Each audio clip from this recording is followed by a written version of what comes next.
Domingo, 3 de noviembre. Humildad. Juan el Bautista vuelve a dar testimonio. Bienvenidos al estudio de la lección de escuela sabática y los comentarios del espíritu de profecía. La lección 2 describió cómo el testimonio de Juan el Bautista llevó a los primeros discípulos, Andrés y Juan, Pedro, Felipe y Natanael, a Jesús. Cabría esperar que el Bautista desapareciera de escena tras dar su testimonio. Pero reaparece varias veces en el Evangelio de Juan. Lee Juan 3:25 al 36. ¿De qué manera Juan el Bautista es comparado con Jesús?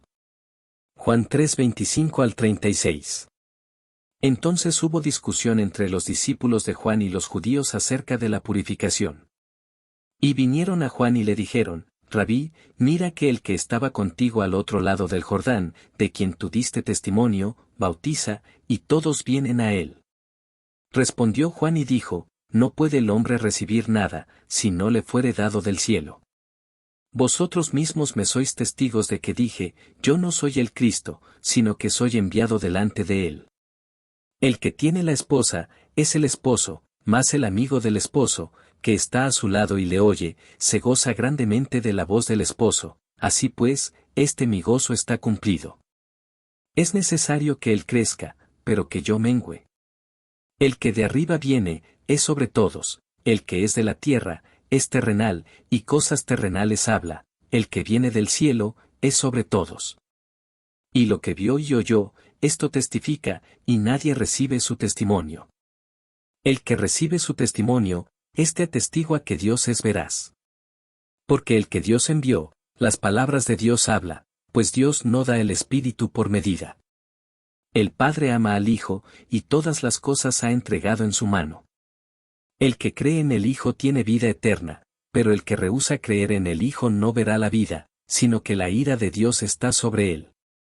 Surgió una disputa entre los discípulos de Juan el Bautista y un judío anónimo acerca de la purificación, probablemente, sobre la eficacia del bautismo, comparar con Marcos 1, 4 y 5. Curiosamente, cuando los discípulos de Juan acuden a él para dirimir la cuestión, mencionan a Jesús, está bautizando, y todos van a él, Juan 3:26.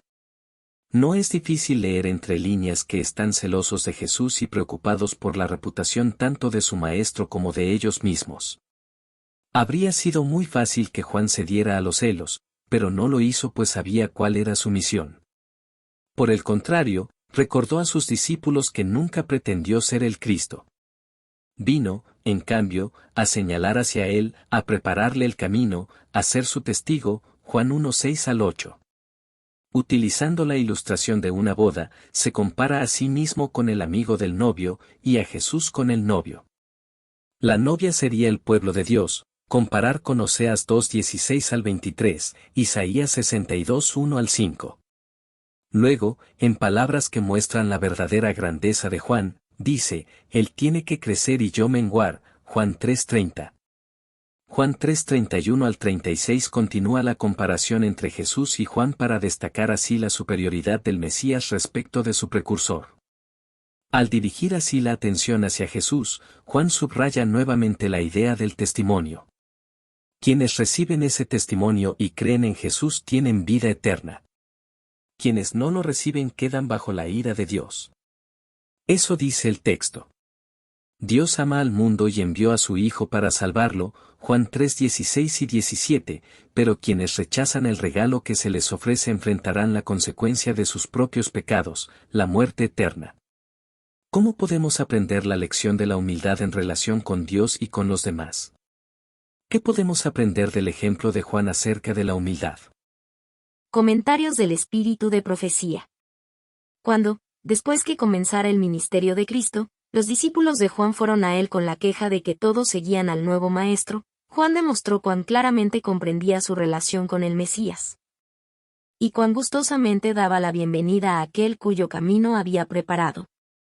Vosotros mismos me sois testigos que dije, yo no soy el Cristo, sino que soy enviado delante de él. El que tiene la esposa, es el esposo, más el amigo del esposo, que está en pie y lo oye, se goza grandemente de la voz del esposo. Así pues, mi gozo es cumplido. A él conviene crecer, más a mí menguar. Juan 3:27 al 30.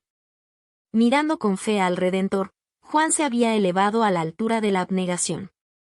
Él no trataba de atraer a los hombres a sí mismo, sino de elevar sus pensamientos siempre más alto, hasta que reposasen en el Cordero de Dios. Él no había sido más que una voz, un clamor en el desierto. Ahora aceptaba con gozo el silencio y la oscuridad, a fin de que los ojos de todos pudiesen dirigirse hacia la luz de la vida. Obreros Evangélicos, páginas 57 y 58. El profeta, Juan el Bautista, señala al Salvador como el sol de justicia que se eleva con esplendor y pronto eclipsará su propia luz, para luego palidecer y oscurecerse en la gloria de una luz mayor. Juan, por su alegría desinteresada en el ministerio exitoso de Jesús, presenta al mundo el tipo más verdadero de nobleza jamás exhibido por un hombre mortal. Lleva consigo una lección de sumisión y abnegación para aquellos a quienes Dios ha colocado en puestos de responsabilidad. Les enseña a no apropiarse nunca de honores indebidos, ni dejar que el espíritu de rivalidad deshonre la causa de Dios. Las noticias que habían sido llevadas a Juan acerca del éxito de Jesús fueron llevadas también a Jerusalén, y allí crearon contra él celos, envidia y odio. Jesús conocía los corazones endurecidos y las mentes ensombrecidas de los fariseos, y que no escatimarían esfuerzos para crear una división entre sus propios discípulos y los de Juan que perjudicaría grandemente la obra. Por lo que calladamente dejó de bautizar y se retiró a Galilea. Sabía que se avecinaba la tormenta que pronto barrería al profeta más noble que Dios había dado al mundo. Quiso evitar toda división de sentimientos en la gran obra que tenía ante sí. Por el momento, se retiró de aquella región con el propósito de calmar toda conmoción perjudicial para la causa de Dios. El espíritu de profecía, tomo 2, páginas 138 y 139. Cuando, en lugar de confiar en la comprensión humana, o conformarnos a las máximas del mundo, nos sentemos a los pies de Jesús, bebiendo ansiosamente sus palabras, aprendiendo de él, y diciendo, Señor, ¿qué quieres que haga?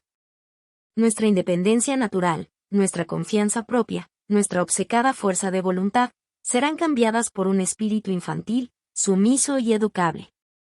Nuestros afectos se centrarán en Jesús, nuestros pensamientos serán poderosamente arrastrados hacia el cielo. Cristo crecerá, yo decreceré. Cultivaremos las virtudes que moran en Jesús, para que podamos reflejar ante los demás una representación de su carácter, nuestra elevada vocación, página 101. Gracias por acompañarnos en el estudio de la lección de escuela sabática de este día. Esta es una producción del Ministerio Mensaje Adventista. Síguenos en nuestras redes sociales y comparte nuestras publicaciones para que el mensaje pueda llegar a más personas. Te deseamos una feliz semana. Que Dios te bendiga.